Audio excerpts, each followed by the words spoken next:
Welcome to Dún Laoghaire, an Irish name simply pronounced. As with a lot of things Irish, place names are often clouded in our ancient history and the Irish language, and Dún Laoghaire is no different.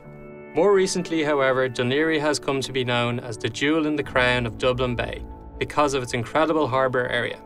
Built in the mid-19th century, Dún Laoghaire is one of the oldest man-made harbours in the world, with 2 extensive piers providing shelter and protection for all travellers of the sea.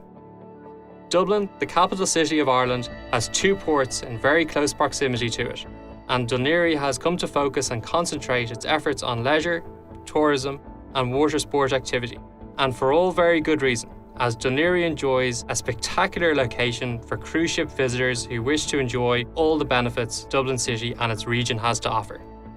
Dún Laoghaire is a very appealing town in its own right. The town's retail outlets, coffee shops, restaurants and other attractions meet the harbour area within a few hundred metres of disembarking from the ship or tender, and provide visitors with choice and quality offerings. Beautiful parks, swimming areas, museums, libraries and world-class yacht clubs combine to make Dún Laoghaire a very vibrant and intriguing stopover for any cruise ship passenger.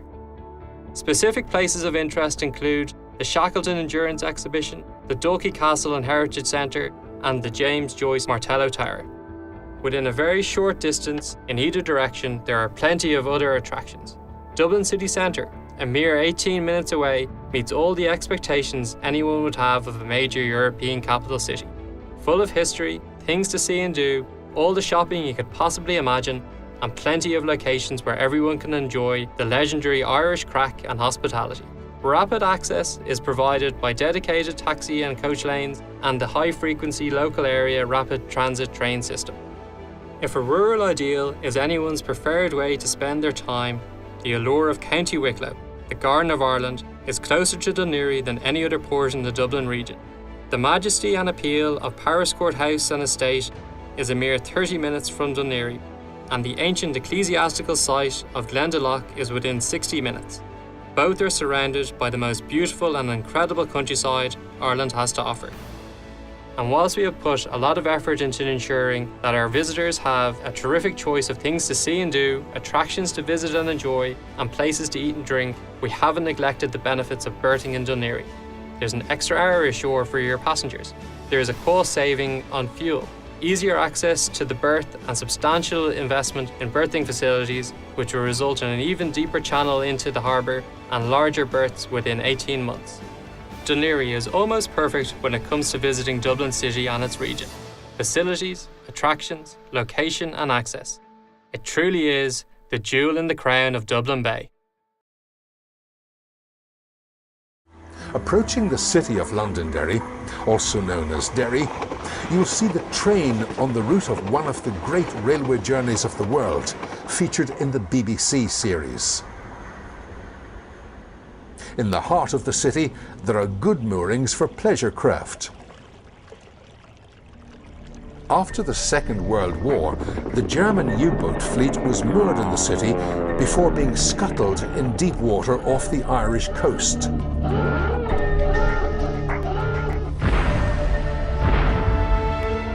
"24 ancient cannons remind us of earlier wars." Derry is the only completely walled city in Ireland, and these 8 meters high fortifications were built in the 17th century. 3 times in the next 100 years, the city walls withstood siege. Today, the city has a rich cultural life with festivals throughout the year. There are splendid museums offering a chance to explore Derry's rich and sometimes turbulent history. St. Columba's Cathedral is the city's oldest building. It's dedicated to the memory of the city's patron saint, St. Columba, also known as Columkill. He left Ireland in the 6th century to establish his monastery in Scotland on the island of Iona.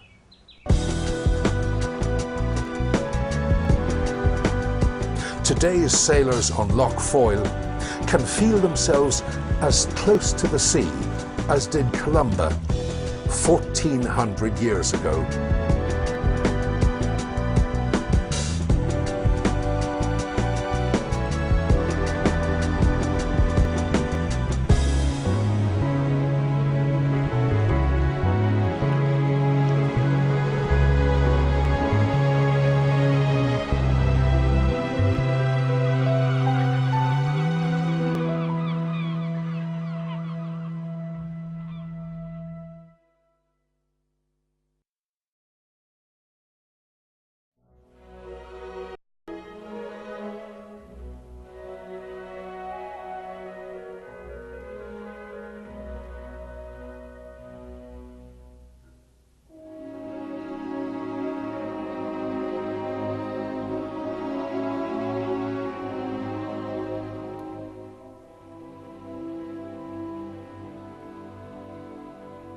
Welcome to Galway's Eyre Square, which is a short stroll from the medieval harbour. The flyby of Galway takes us from Eyre Square along the narrow streets over the harbour, passing the Methodist Church, which is on our left. On our approach to the harbour, the first thing we see are the iconic sails of the Volvo Open 70s. These Formula One racing yachts visited Galway in May 2009 and again in July 2012, when Galway was proclaimed the most successful stopover of all times in its 39-year history.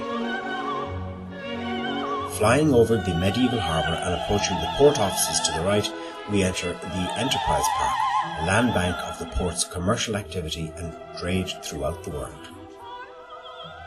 To the right, we see the proposed new marina of 216 berths, designed to be capable of accommodating deep draft mega yachts, suitable for attracting maritime festivals such as the Volvo Ocean Race, Clipper Round the World Yacht Race and the Tall Ships Race, to mention but a few. The real estate overlooking the Marina Vista has the potential to be a new streetscape of hotels, yacht clubs, bars, restaurants, cafes and retail shopping. The new deep water quays can accommodate some of the world's largest cruise liners as well as large commercial shipping. The benefits of the extension of the harbour will be the creation of increased employment, the ability to realise the untapped potential of the medieval inner harbour, creating improved quality of life for Galwegians and tourists once the commercial shipping has been relocated to the new port facility. The harbour extension will redress the trade imbalance that exists between the regions in how goods are moved, reducing our carbon footprint by moving goods at sea. The new facility will bring enhanced infrastructure for the fishing community and provide the potential to harness our ocean energy, and with improved ocean literacy by way of visiting research ships.